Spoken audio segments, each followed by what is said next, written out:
안녕하세요. 김 팀장입니다. 한우 농장에서 사료값은 아끼면서 출하 성적은 높이기 위해 자가배합을 하는 농가분들이 정말 많이 늘어났는데요. 막상 자가배합을 시작하고 오히려 출하 성적이 떨어지거나 모든 원료를 구입해서 사료를 만들다 보니 원가 절감 효과도 크게 보지 못하는 농장들도 상당히 많습니다.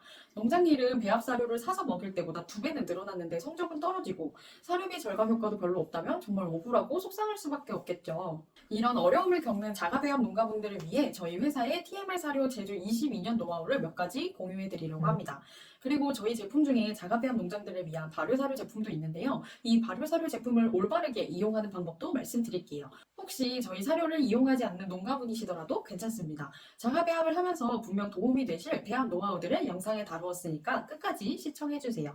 그럼 시작해 보겠습니다. 보통 시중의 사료는 한우 구간별로 송아지, 육성, 전기, 후기, 그리고 번식후까지 5개의 품목으로 나누어져 있는데요. 자가배합을 하면서 이렇게 모든 사료를 만들기는 현실적으로 불가능합니다. 그래서 보통 농장에서는 2가지에서 3가지 정도의 사료를 만드는데요. 여기서 주의해야 하실 점이 있습니다. 여러 가지의 사료를 만드는 게 번거로워서 농장에서 한 개의 사료만으로 통일하려고 하시는 분들이 많이 계신데요. 사실 이 방법은 추천해드리지 않습니다. 소들의 구간별로 조단백이나 TDM과 같은 영양소 요구량도 다르고 필요로 하는 조사료 비율도 모두 다른데 이걸 한 가지로 통일한다는 것은 꽤나 어렵기도 하고 위험합니다. 흔히 자가배합은 장비에 투자 비용이 들고 농장 일이 늘어나서 불편하다는 단점을 가지지만 사료비 절감과 출하 성적 향상이라는 장점을 얻기 위해 시작을 하는데요.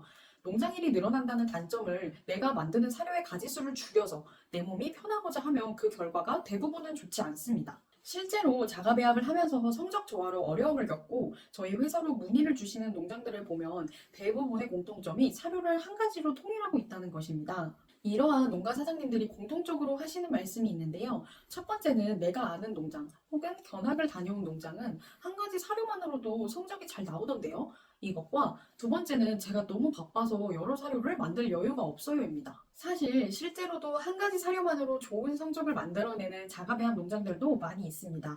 하지만 이런 농장 사장님들을 보면 최소 10년 이상 자가배합을 하시면서 여러 우여곡절을 다 겪고 현재의 시스템에 정착을 하신 분들이에요. 그런데 자가배합을 시작한 지 얼마 안 된 초보 농가가 노하우도 없이 이런 농장의 사육 방식을 무작정 따라하는 것은 리스크가 클 수밖에 없습니다. 그리고 이러한 관점으로 볼 수도 있어요. 한 가지 사료만으로도 성적이 잘 나오는 농장이 사료의 품목을 2가지로 늘리면 성적이 더 좋아질 수도 있겠죠. 두 번째로 내가 다른 일이 너무 많아서 바쁘다는 분들은 사실 처음부터 자가배합이라는 이 시스템이 농장 상황이랑 맞지 않았던 거라고 생각해요.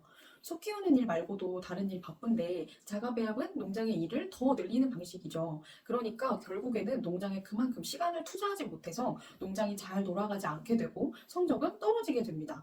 이런 분들은 어떻게 보면 처음부터 자가배합을 시작하지 않고 배합 사료나 완제품 TMR 사료를 급여하는 게 더 적합한 방식이었던 거죠. 물론 자가배합을 할 때 사료의 품목은 최대한 줄이는 게 효율적인 것은 맞습니다. 그래도 최소한 2가지, 육성과 비육 사료는 따로 나눠주시는 것이 좋아요. 저희 경기 TMR의 완제품 TMF 사료는 육성, 비육, 마무리 3단계로 나누어져 있는데요. 자가배합을 위한 발효 사료 제품은 농장의 편의를 위해서 육성과 마무리 2가지만으로 구분이 되어 있어요. 여기서 사료 품목을 줄이는 팁을 드리자면 일반 농장의 경우 육성 TMR을 번식 후에게 급여하고 따로 조사료만 더 급여하는 방식도 가능합니다.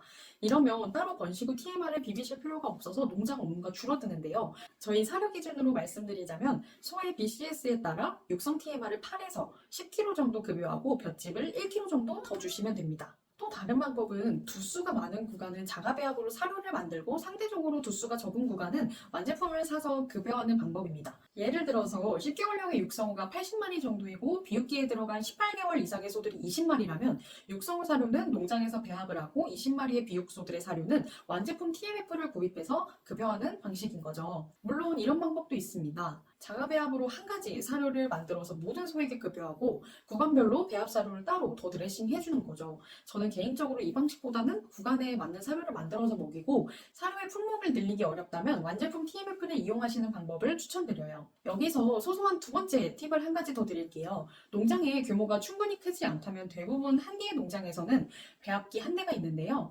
사료를 줄 때마다 2가지 비벼서 따로 급여를 하면 시간도 오래 걸리고 힘도 들겠죠. 이럴 때는 아침, 저녁으로 구간별 소들의 사료를 나눠서 주면 됩니다. 예를 들어 육성과 비육 사료 두 가지를 만든다고 해볼게요. 이 두 가지 사료를 아침에 한 번에 각각 비비는 게 아니라 아침에는 육성 사료를 비벼서 육성어들에게만 급여를 하고 저녁에는 비육 사료를 비벼서 비육소들에게 급여를 하는 방법입니다. 한 번 사료를 비빌 때는 1일치 사료를 비비기 때문에 그 다음날 아침은 다시 육성어 사료를 만들고 저녁에는 비육 사료를 만드는 형태인 거죠.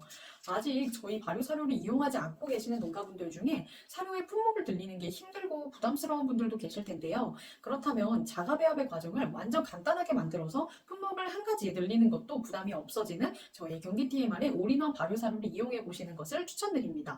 한 가지 구간만 급여를 한다고 하더라도 농장일이 분명 훨씬 수월해지실 거예요. 저희 발효 사료는 이미 데이터와 출하 성적이 충분히 검증된 자체 올인원 TMF 사료에서 조사료만 빠진 형태의 제품인데요.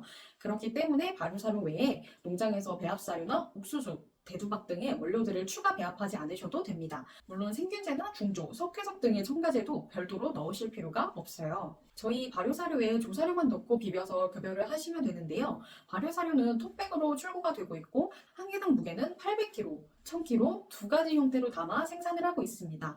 조사료와 농우사료의 비율, 조농비의 대략적인 가이드라인을 드리자면 육성은 저희 육성 발효사료 한 백의 조사료를 한 롤, 비육소는 마무리 사료 두 백의 조사료 한 롤 정도라고 생각하시면 됩니다. 조농비를 맞추는 건 사료의 영양 성분을 맞추는 것만큼 중요한데요. 그렇기 때문에 정확한 조농비는 농장별로 배합비를 짜서 안내를 드리고 있습니다. 배합비가 필요하신 경우 현재 농장에서 이용하고 계신 조사료의 종류와 국내산 조사료의 경우 한 롤당 평균 무게를 이야기해 주시면 농장 상황에 맞게 배합비를 짜서 전달드리고 있습니다. 여기서 자가배합의 또 한 가지 팁을 드릴게요. 자가배합을 하게 되면 대부분 국내산 조사료를 이용하는데요. 볏짚, 라이그라스, 수단, 호밀 이런 국내산 조사료도 수입건초 대비 가격도 저렴한 편이고 영양 성분도 빠지지 않습니다. 하지만 국내산 조사료의 가장 큰 문제라고 하면 바로 품질의 편차가 너무 크다는 것인데요. 대표적으로 수분을 예로 들 수 있습니다.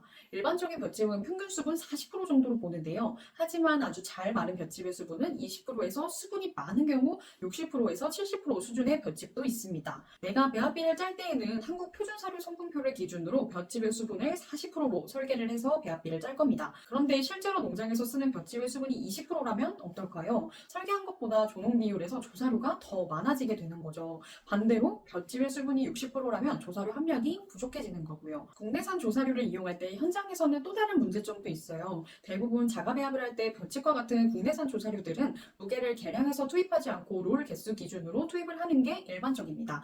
그런데 이렇게 되면 조사료, 농우사료 비율을 정확하게 맞추기가 너무 어려워집니다. 예를 들어 내가 계획한 TMR 사료의 조농비를 맞추려면 볏짚을 400kg를 넣어야 한다고 해볼게요. 그런데 우리 농장에 있는 볏짚의 롤당 무게가 300kg라면 그냥 한 롤을 넣어서 조금 조사료가 부족한 상태로 급여를 하던가 아니면 두 롤을 넣어서 조사료가 과도하게 많은 상태로 급여를 하게 되는 거죠. 이런 상황일 때 해결책을 말씀드릴게요. 국내산 조사료의 일부를 수입건초로 대체하는 건데요. 방금 말씀드렸던 상황처럼 볏짚 400kg를 넣어야 할 때 300kg짜리의 볏짚을 한 롤이나 두 롤을 넣는 게 아니라 볏짚을 한 롤 넣고 수입건초 중에 스트로우 계열의 애뉴얼 라이그라스나 톨베스큐롤 수분을 감안해서 넣어주는 거죠. 수입건초는 보통 수분이 10% 정도니까 수분을 감안해서 볏짚 100kg 대신에 수입건초 60kg 정도를 넣어주면 기존에 내가 설계한 조농비를 정확하게 맞출 수 있게 됩니다. 물론 볏짚을 썰어서 100kg를 손으로 넣어도 되지만 그건 너무 불편하고 번거로우니까요. 그 대신 수입건초 60kg라면 하프컵 건초 기준으로 2개에서 2개 반 정도만 넣으면 되니까 훨씬 수월하죠. 이런 식으로 배합을 하게 되면 훨씬 더 정확한 조농비를 맞출 수 있을 뿐만 아니라 사료의 품질 편차도 적어지게 됩니다. 수분이 들쑥날쑥한 국내산 조사료의 일부를 수분이 일정한 수입건초로 대체했으니까요. 이렇듯 정확한 배합비를 설계하기 위해서는 원료들의 수분과 영양성분 파악이 중요한데요. 농장마다 국내산 조사료나 부산물의 영양성분 분석은 무료로 지원해드리고 있습니다. 그리고 당연히 이 자료들을 토대로 농장에 맞는 배합비를 구성해드리고 있어요. 간혹 농장 인근에서 나오는 식품 부산물이나 농협 축협과의 관계 때문에 배합사료를 일부 급여하셔야 하는 농가분들도 계신데요. 이런 경우 해당 원료나 배합사료에 맞춰 배합비를 구성해서 따로 안내를 드립니다. 마지막으로 급여 프로그램입니다. 저희 올인원 발효사료 제품은 말씀드렸던 것처럼 경기 TMR의 기존 제품인 올인원 TMF 사료에서 조사료만 빠진 형태인데요.